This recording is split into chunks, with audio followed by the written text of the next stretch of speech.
Dan teteh pemilik warung itu secara perlahan memutar kepalanya. Tapi hanya kepalanya yang berputar.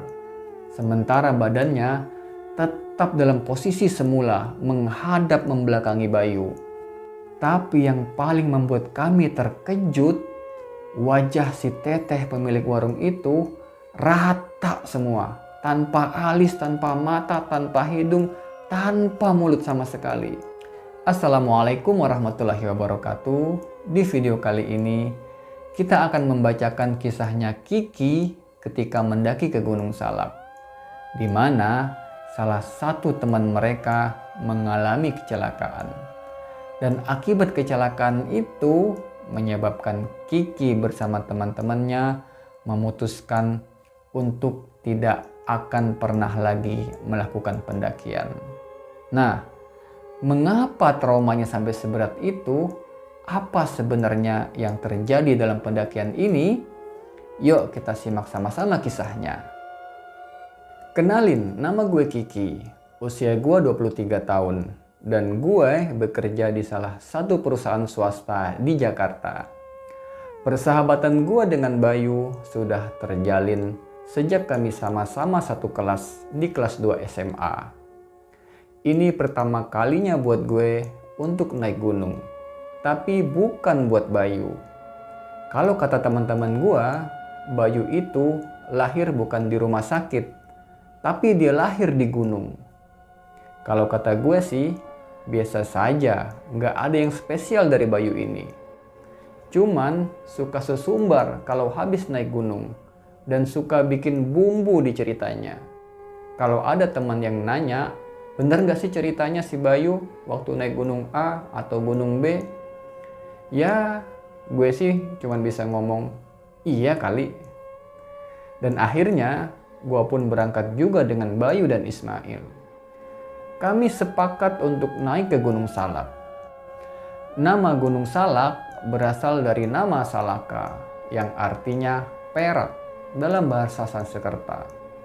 Gunung Salak merupakan salah satu gunung di Jawa Barat yang masih menyimpan banyak misteri. Konon katanya, jika niat kita tidak baik, maka akan celaka nantinya. Dan sangat pantang untuk bertanya di mana buah salaknya ketika sedang mendaki. Walaupun itu dimaksudkan hanya untuk bercanda. Pantang sekali bagi pendaki untuk berperilaku sombong atau tidak sopan, seperti bercanda berlebihan atau mengejek sesuatu ketika mendaki. Karena hal itu akan membuat penghuni gunung murka. Gue adalah satu-satunya perempuan di kelompok ini. Sebenarnya tadinya ada teman perempuan kita yang bernama Sani yang ingin berangkat bersama. Namun ia cancel berangkat di menit-menit terakhir karena nggak mendapatkan cuti. Walaupun cuma bertiga, akhirnya kami pun memutuskan untuk berangkat juga. Bayu secara nggak langsung menjadi pemimpin di kelompok ini. Karena selain dia anak pecinta alam, dia cerita dia sudah 2 kali berhasil muncak di gunung ini. Lalu kita sepakat memilih jalur pendakian yang terpendek, walaupun terkenal dengan sulit medannya. Selesai registrasi, kita mulai jalan menuju gerbang rimba, dan sesampainya di sana, Ismail mengeluarkan HP, dan kami pun berfoto bersama secara bergantian. Ketika giliran gua yang memotret, secara aneh, foto yang gua ambil itu gak pernah fokus dan selalu saja berbayang. Sampai akhirnya Bayu pun gak sabar dan mengambil alih untuk memotret. Ah, bego banget sih Luki. Masa moto aja gak becus? Bagaimana di atas nanti? Nangis lagi lu nanti minta pulang. Gua sih udah gak heran lagi sama sikap Bayu yang songong. Emang begitu sikapnya dia. Jadi gue gak ambil pusing. Tapi yang bikin gue heran dan aneh, kenapa foto yang gue ambil gak pernah fokus dan selalu hanya ngeblur semua. Tapi segera gue buang jauh-jauh pikiran negatif itu. Takutnya diaminin setan. Apalagi kita baru mau mulai pendakian. Lalu setelah berdoa, kita pun tos bareng-bareng dan kita mulai masuk ke dalam gerbang besi yang sudah tampak berkarat dan berlumut. Jadi kayak menambah kesan angker dari gunung ini. Tapi lagi-lagi gue buang jauh pikiran negatif itu. Dan di situ gue mulai menyelipkan sebuah doa agar semuanya lancar, aman, dan selamat selama pendakian sampai kita kembali lagi ke gerbang ini. Lalu kami pun memulai pendakian. Jalur menuju pos pertama bisa dibilang gak terjal. Walaupun di beberapa titik treknya agak sulit karena harus melewati jalan rawa dan berlumpur. Apalagi ketika kita mulai mendaki dan mulai hujan turun yang membuat trek semakin sulit untuk dilewati. Karena ada lumpur yang cukup dalam dan pohon yang tumbang melintangi jalan. Di situ pun gue berkali-kali tergelincir dan kita mutusin untuk beristirahat sebentar sambil memakai jas hujan. Karena tampaknya hujan udah mulai deras. Dan di antara hujan yang deras itu, gue ngedengar, loh, denger gak suara napas ya? Itu dari arah situ tuh. Napas? Enggak, Ki. Kalau lu, Bay? Perasaan lu aja kali, Ki. Cuma suara hujan kok itu, gak ada apa-apa. Ya mungkin ya, karena gue dingin kali. Jadi gue berhalusinasi deh. Kali kata Kiki ini. Tapi sebenarnya gue cukup yakin kalau itu adalah suara napas yang sangat jelas datang dari arah semak-semak di arah sebelah sana. Tapi karena takut dianggap lebay sama Bayu dan Ismail, akhirnya gue kembali berpikiran positif. Ketika hujan mulai reda, kali ini benar kami mendengar suara langkah mendekat dan ternyata kelompok lain baru saja tiba di tempat ini. Ki, kayaknya tadi yang lu dengar suara napas mereka deh. Mail berbisik pelan. Ia takut para pendaki itu mendengar bisikannya. Ya nggak mungkin lah Mail. Mereka kan datang dari bawah. Sementara suara napas yang gue dengar tadi itu dari arah semak-semak sana. Jauh. Ya udahlah kalau begitu. Benar itu hujan kali Ki. Males berpikir repot, Mail ini akhirnya menyimpulkan untuk nggak membahas masalah itu lagi. Kami pun berkenalan dengan para pendaki tadi. Setelah bersalaman, laki-laki yang gue yakini sebagai pemimpin di kelompok yang berisi 6 orang itu bertanya kepada Bayu, "Hei, kalian bertiga aja?" "Iya, kita bertiga. Tadinya sih kita mau naik berempat, tapi salah satu dari teman kita berhalangan." "Emang kenapa, Kang?" Bayu menjelaskan panjang lebar. "Gabung sama kita aja ya, biar kita muncak bareng-bareng. Adik-adik mau ke Kawah Ratu atau ke puncak? Kalau mau ke puncak, kita sama-sama aja." Lalu jadilah kami bersembilan dan kami pun melanjutkan perjalanan setelah hujan benar-benar berhenti. Ketika tiba di persimpangan, kami memilih jalur menuju ke puncak dan gua meminta waktu itu untuk beristirahat sebentar. Karena keril yang gua bawa semakin lama semakin berat. "Tuh kan, udah capek lu Ki, jangan cengeng lah. Ayo kita lanjut naik sebelum gelap biar cepet sampai pos Bajuri." "Gua nggak cengeng kok, tapi sumpah ini keril kok berat banget." "Ya udah, kita istirahat dulu." Kang Daud yang dari tadi diam akhirnya bersuara dan duduk di samping gue.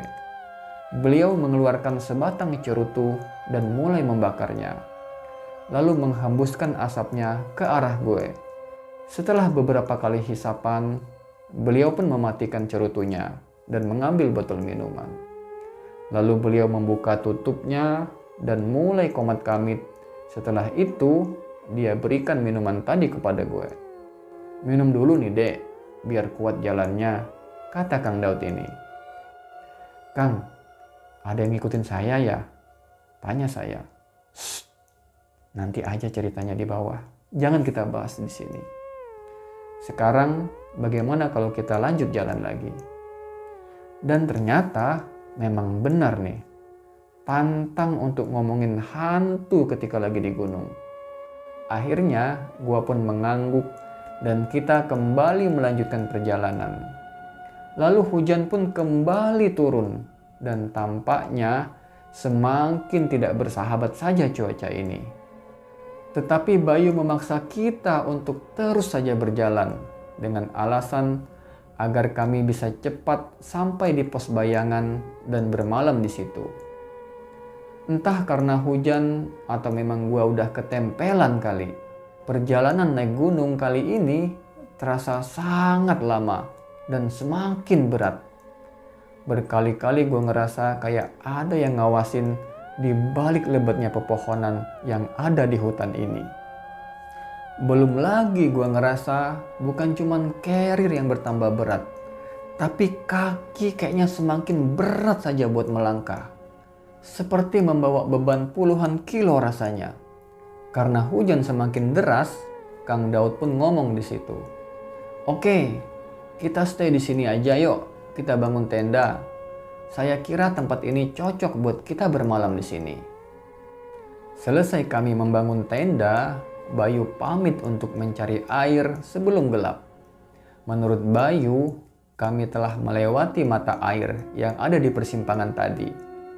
Sebelumnya Kang Daud tampak keberatan karena menurut beliau persediaan air kami masih dirasa cukup sampai besok.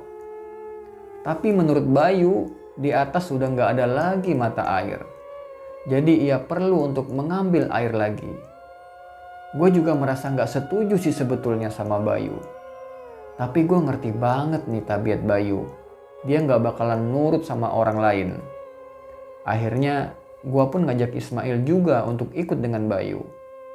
"Bay, ngapain juga sih lu ngotot nyari air?" Ismail setengah dongkol di situ. Karena dia harus turun lagi untuk ngikutin kemauannya Bayu. "Udah, tenang aja. Aman kok kalau pergi sama gua. Lagi pula kan gak jauh kok. Paling 10 menitan. Lagian gua pergi sendiri juga gak apa-apa kok," kata Bayu ini. "Lu berdua ngapain juga mau ikut?" "Duh, perut gue sakit nih tiba-tiba. Kenapa ya?" Ismail tiba-tiba memegangi perutnya. "Kenapa lu? Kebelet berak ya? Udah, lu di sini aja. Selesaiin urusan hajat lu itu. Gue pergi aja sama Kiki." "Serius? Gak apa-apa Ki." Ismail ngeliat gue untuk minta persetujuan dengan muka yang pura-pura lagi menahan hajat. Dengan setengah hati, gue pun ngejawab, "Iya deh, gak apa-apa Mail. Gue pergi berdua Bayu aja." "Bay, nanti kita cepet aja ya, biar gak keburu gelap." "Iya Ki, nyantai aja." Lalu gue dan Bayu bergegas menuju mata air. Sesampainya di sana, Bayu mulai nih. Dia ngisiin nih semua botol-botol air yang kosong. Di situ aku pun ngeliatin semua pemandangan di sekitar. Dan tiba-tiba kabut mulai turun. Gua pun ngelihat ke arah jam tangan. Dan waktu itu jam udah nunjukin jam 3 sore. Tapi karena suasananya udah mulai berkabut, jadi tampak lebih gelap. Entah mengapa tiba-tiba saja nih bulu kuduku merinding semua. Apalagi nih pas gua ngedengar suara bunyi-bunyian alam. Walaupun nampak sayup-sayup terdengar, tapi gua merasa ngedengar suara geraman di kejauhan. Dan di situ gua mulai parno. "Woi Bay, cepetan dong." "Iya Ki, bentar dulu. Gua sekalian kencing nih. Bentar ya." Bayu pun sedikit menjauh. Dan buat mengusir ketakutan, gua pun mencuci muka di situ. Dan tiba-tiba gua ngerasa kayak ada orang di belakang gua. Sontak gua pun menoleh ke belakang. Dan ternyata benar, ada pendaki lain yang kayaknya mau minum juga dari mata air ini. Maaf Kang, mau minum juga? Gua pun bernapas lega. Ternyata pendaki lain bukan hantu atau demit. Tapi pendaki itu cuma senyum aja. Dan dia mengisi gelas minumnya dengan air. Lalu aku pun mencoba mengajak ngobrol pendaki itu. Sendiri aja Kang. Temennya mana? Enggak, saya lagi solo hiking. Dia pun tersenyum. Ya sudah Kang, silakan dilanjut. Saya mau ke teman saya dulu. Baru beberapa langkah berjalan, tiba-tiba aku mencium sebuah aroma yang sangat busuk. Sama sekali nggak enak. Dan baru gue sadar, ternyata kayaknya ada yang nggak beres sama pendaki tadi. Aku pun menoleh ke pendaki itu. Dan tiba-tiba dia sudah hilang entah kemana. Gak mungkin. Baru beberapa langkah gue berjalan. Orang itu, pendaki tadi, udah gak ada. Dan suara langkah dia berjalan pun sama sekali gak terdengar. Lalu buru-buru gue menyusul Bayu. Bayu, cepetan Bay. Ayo kita cabut dari sini, cepet. Ngapain sih lu Ki buru-buru? Udah deh Bay, cepetan Bay. Tadi gue ketemu setan. Gue setengah menyeret Bayu menjauh dari situ. Wah, hoki dong lu kalau lihat setan. Kata emak gue, kalau ngelihat setan itu artinya lu mau dapat duit.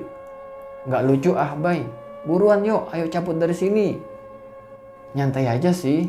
Nih, lu lihat nih jimat gue nih. Nggak akan ada apa-apa selama ada ini nih. Bayu pun tersenyum sombong di situ. Dia memamerkan jimatnya yang berbentuk kotak dari kulit dan digantungin di lehernya. Terserah lu deh Bay, tapi please deh cepetan, kita balik lagi ke tenda. Sumpah perasaan gue gak enak banget ini. Bayu cuma terkekeh-kekeh ngeliat gue ketakutan. Akhirnya dia pun nurut dan kita jalan lagi balik ke tenda. 10 menit kami berjalan dan aku kembali merasa aneh. Kok kita udah jalan cukup lama tapi gak nyampe-nyampe ya? Belum lagi di sepanjang jalan aku mencium bau kemenyan yang sangat menusuk hidung.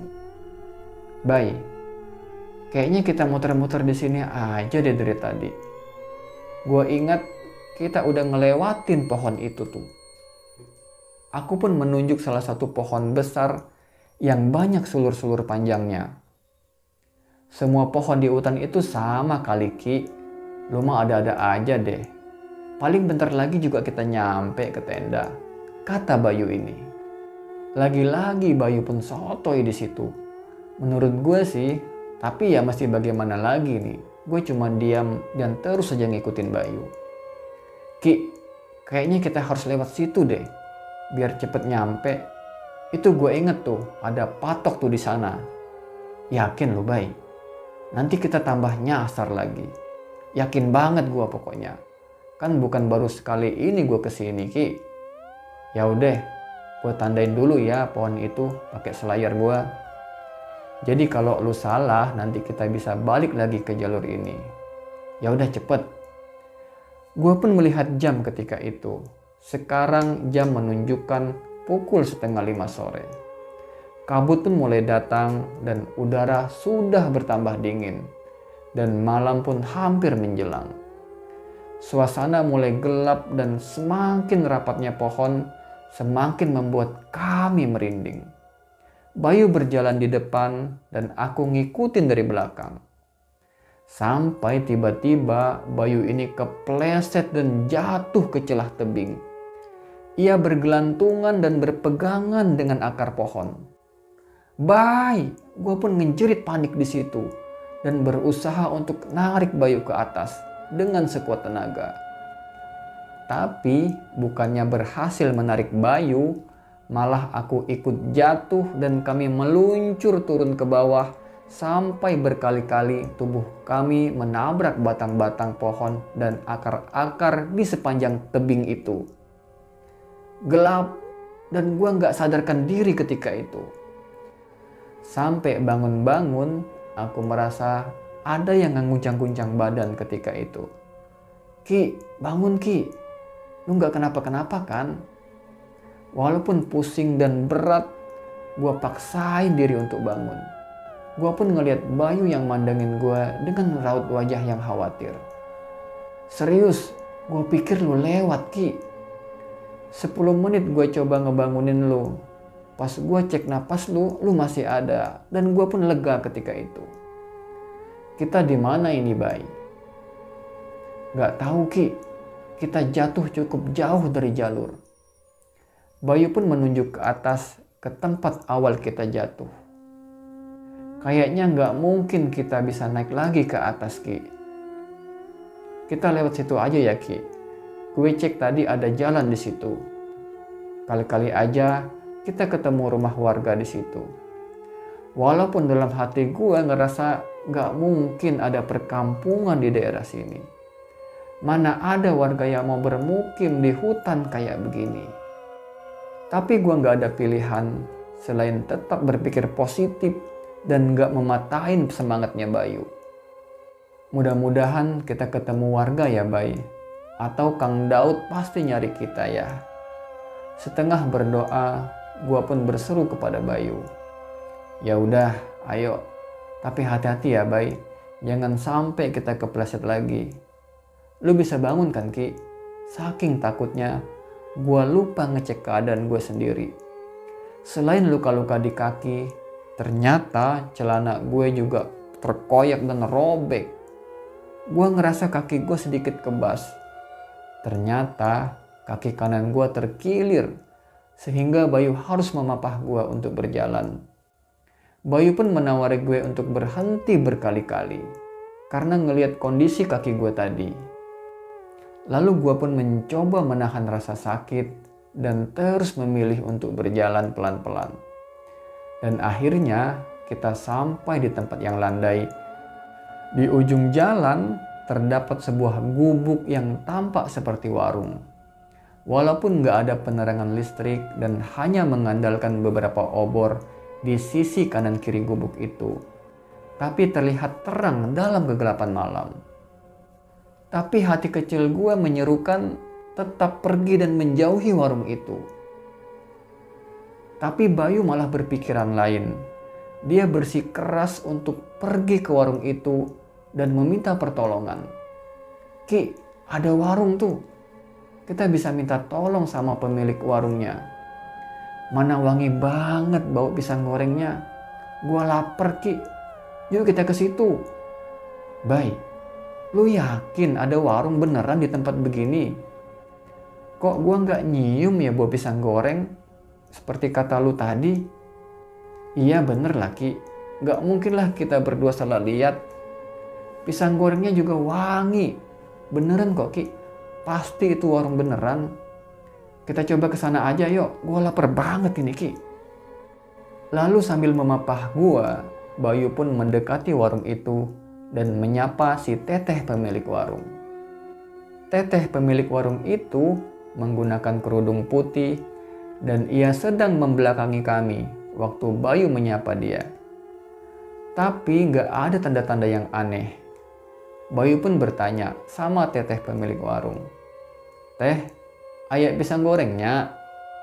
Iya sebentar ya, ini lagi digoreng. Tanpa menoleh sedikit pun ke arah kami, pemilik warung itu pun menjawab. Bay, gue pingin pipis Bay. Tiba-tiba gue gak bisa menahan rasa pingin pipis. Teh, teman saya pingin pipis. Di mana kamar mandinya? Ada di belakang Mau gue anter Ki? Bayu pun menawarkan diri. Tapi gue tahu Bayu ini lagi lapar banget di situ. Jadi gue mutusin untuk pergi sendiri aja.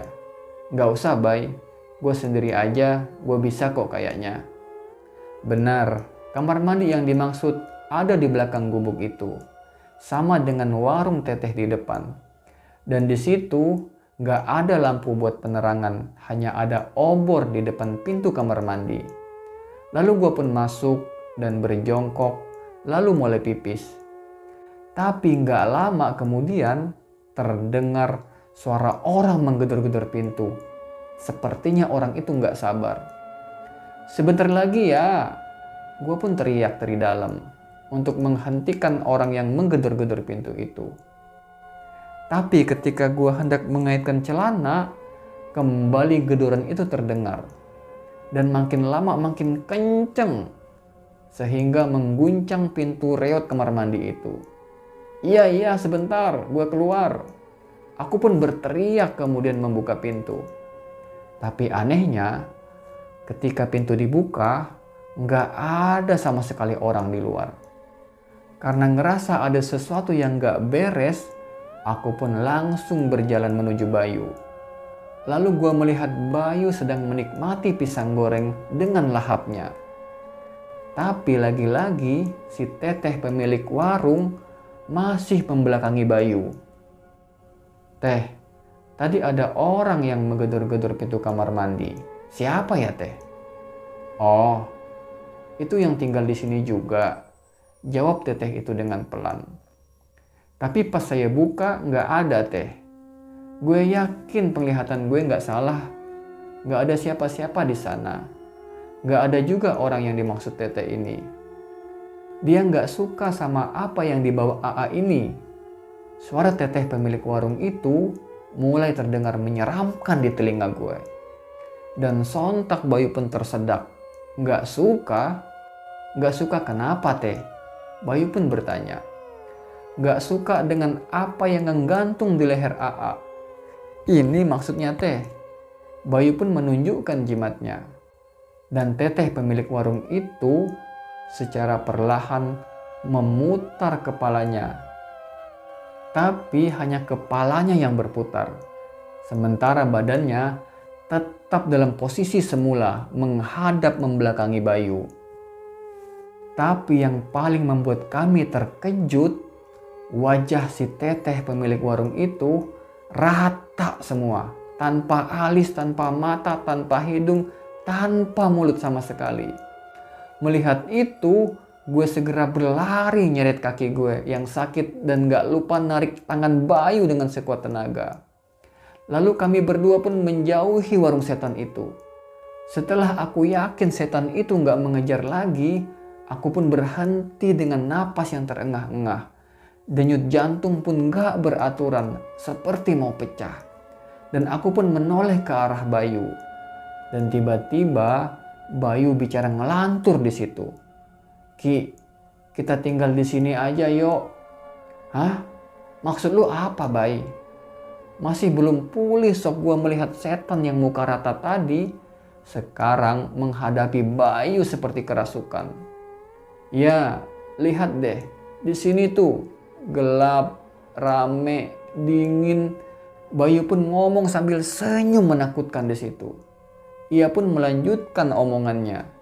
Banyak orang yang mau tinggal di sini juga Ki, kayak gua tuh. Tuh kayak yang ada di sana tuh. Bayu pun menunjuk ke arah rimbunan pohon dengan senternya. Jangan ngaco lu Bay kalau ngomong, gak lucu kok. Sumpah gua takut banget waktu itu. Dan sampai pengen nangis. Diem gak lu? Awas jangan ngomong lagi kayak gitu. Dan tiba-tiba Bayu bersenandung ringan dan tertawa. Tatapannya tampak kosong dan yang makin buat gue ngerinding mendengar senandungannya itu. Tinggal di sini ya Ki, kita tinggal di sini. Rame sama Teteh warung itu juga. Yuk kita tinggal di sini ya Ki. Bayu terus saja bersenandung dan tertawa menyeramkan. Lalu gue pun mundur ngejauhin Bayu. Dan ketika gue lihat di sekeliling Bayu muncul banyak penampakan. Di sebelah kanan Bayu ada Teteh pemilik warung bermuka rata. Dan di sebelah kiri ada pendaki yang ada di mata air kemarin. Belum lagi di belakang Bayu ada harimau yang mengeram dan siap menerkam mangsanya. Dan yang paling membuatku merinding ketika udara dingin berhembus kencang dan terdengar suara hihihihi. Suara tawa khas kuntilanak dari pohon besar. Rupanya kuntilanak itu sedang mengayun-ayunkan kakinya di udara. Aku pun mulai menangis ketakutan. Dan aku pun berdoa terus di situ. Semakin dingin udara ku rasakan saat itu. Dan gue ngedengar seperti ada suara bisikan di telinga gue. Tapi aku gak tahu nih suara apa yang membisikkan itu. Padahal di situ gak ada siapa-siapa. Hanya ada aku, Bayu, dan penampakan-penampakan yang gak jelas itu. Dan di situ aku terus berdoa. Dan di antara doa itu, aku meminta agar Kang Daud mencari aku dan Bayu. Dan gak lama kemudian, tiba-tiba aku mendengar ada suara seseorang memanggilku. Dek, dek, suaranya terdengar familiar. Lalu aku pun menoleh dan melihat ada sekelebat bayangan yang mirip Kang Daud di antara pepohonan. Bay, sadar bay. Itu ada Kang Daud tuh manggil gue di sana. Gue masih berusaha terus nyadarin Bayu di tengah kesurupannya. Gak mungkin ada Kang Daud, Ki. Di sini yang ada cuma orang mati, Ki, seperti kami ini. Bayu pun kembali tertawa menyeramkan. Dan dengan membaca bismillah tanpa pikir panjang, aku pun menyenter ke arah bayangan Kang Daud. Dan mulai berlari meninggalkan Bayu yang tengah kesurupan itu. Aku pun terus berlari menyeret kakiku, mengikuti bayangan sekelebat itu. Aku lari terus sambil menembus ke dalam hutan itu. Dan tiba-tiba senterku mati seketika. Gelap, kenapa nggak ada cahaya di sini? Belum pernah aku ngerasain setakut ini. Tolong, siapapun di sana. Mengapa suara gue gak keluar ya? Padahal aku udah berteriak sekuat tenaga. Tapi seolah-olah bisu, gak bisa mengeluarkan suara. Makin aku berteriak, makin tenggorokan ini seperti tercekik dan terhimpit dalam gelap. Enggak, tidak. Suara itu semakin mendekat. Suara aneh yang gak mungkin berasal dari makhluk nyata. Bukan hewan, jelas bukan manusia. Suara kombinasi antara desisan dan bisikan. Suara halus yang pelan tapi jelas terdengar nyaring di telinga. Dan aku berusaha sekuat tenaga menggerakkan kaki untuk lari menjauh dari tempat itu. Aku pun berusaha semakin menjauhi suara yang semakin jelas mengejar di belakang. Suara itu semakin jelas membentuk sebuah kata yang pantang diucapkan pendaki. Mati, mati. Tolongin gua nggak mau mati di sini. Tolong. Akhirnya bisa juga aku berteriak. Tapi percuma aku berteriak, nggak ada orang juga di situ. Tapi aku tetap nggak mau mati di sini. Aku harus menjauh dari tempat ini. Siapapun yang mengejarku di belakang, aku harus terus menjauh. Entah Bayu, entah setan yang mengejar. Kang Daud, aku pun berteriak memanggil Kang Daud. Berharap sekelebat bayangan mirip Kang Daud tadi kembali menampakkan diri.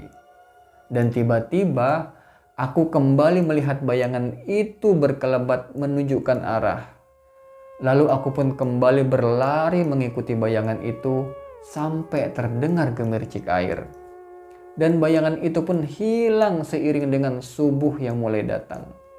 Aku pun terus berjalan mengikuti air dan sampai tiba di sebuah mata air. Dan aku pun udah gak kuat lagi untuk berlari karena tenaga benar-benar udah habis. Dan kaki ini rasanya sakit bukan main. Lalu aku pun terduduk di salah satu batu dan mengharap adanya bantuan datang. Dan berharap Kang Daud pasti akan datang mencari aku dan Bayu. Karena semalaman kami gak pulang. Karena terlalu capek, akhirnya aku pun tertidur dan terbangun karena sebuah tepukan. Ternyata ada seorang warga menemukanku tengah tertidur. Jangan tidur di sini, Neng. Bahaya atuh. Pak, tolong saya, Pak. Saya tersesat. Aku pun menangis karena merasa lega. Akhirnya bisa bertemu dengan bantuan. Neng bisa jalan. Mari saya bantu sampai bawah. Warga itu pun membantu aku turun sampai ke base camp. Ternyata Ismail sama kelompok Kang Daud udah ada di sana. Ki, untung lu selamat Ki. Bayu gimana Il? Gue ninggalin Bayu di hutan Il karena gue takut dia kesurupan di sana. Setengah terisak aku pun menanyakan kondisi Bayu sama Ismail. Udah, lu istirahat aja dulu. Makan, terus lu tidur. Pasti lu capek banget. Nanti biar Kang Daud yang nyeritain ya. Ismail memberikan teh hangat biar aku tenang. Setelah selesai istirahat, Kang Daud pun akhirnya ngajakin gue ngobrol. Udah tenang kamu dek. Udah alhamdulillah Kang. Bagaimana Kang? Apakah Bayu udah ketemu? Karena kamu sudah tenang, saya akan cerita dek. Kami sudah menemukan Bayu. Alhamdulillah, aku pun memanjatkan syukur ketika itu. Karena aku merasa bersalah udah ninggalin sahabat gue sendiri. Saya turut berduka cita ya dek. Bayu meninggal di tempat setelah kejadian kalian jatuh di tebing itu. Maksud Akang, Bayu meninggal di tempat. Tapi saya diajak Bayu Kang. Kita bertemu di warung dan ternyata itu warung setan. Terus kita kabur, terus Bayu kesurupan. Tapi dia masih hidup waktu saya tinggalin di sana Kang. Dokter udah memastikan dek, kalau Bayu meninggal di tempat karena lehernya patah waktu kalian terjatuh. Nggak mungkin Kang. Saya yakin Bayu masih hidup. Tadi malam saya bersemedi memanggil kamu yang masuk ke dalam dunia mereka dek. Tapi Bayu sudah meninggal ketika itu. Dan yang bersama kamu itu bukanlah Bayu sahabat kamu itu. Innalillahi wa inna ilaihi raji'un. Aku pun menangis meratapi sahabat gua yang sudah mendahului. Beruntung kamu gak ikut makan makanan dari dunia mereka dek. Jadi kamu gak ikut ke bawah selamanya ke dunia mereka. Terakhir, Kang Daud menutup ucapannya dengan kalimat itu. Yang akhirnya membuat gua benar-benar trauma. Sehingga kali itulah pertama dan terakhirnya gua mendaki gunung yang namanya Gunung Salak. Oke Sobat Misteri, itu tadi kisah pengalamannya Kiki ketika mendaki ke Gunung Salak bersama teman-temannya yang membuat dia trauma dan gak bakal lagi menginjakkan kaki ke Gunung Salak. Mudah-mudahan kita bisa mengambil pelajaran dan sisi positif dari kisah tadi dan membuang semua sisi negatifnya. Terima kasih buat kalian yang sudah menyimak dan mohon maaf apabila ada kekurangan dan kesalahan. Saya Andy Setia undur diri. Assalamualaikum warahmatullahi wabarakatuh.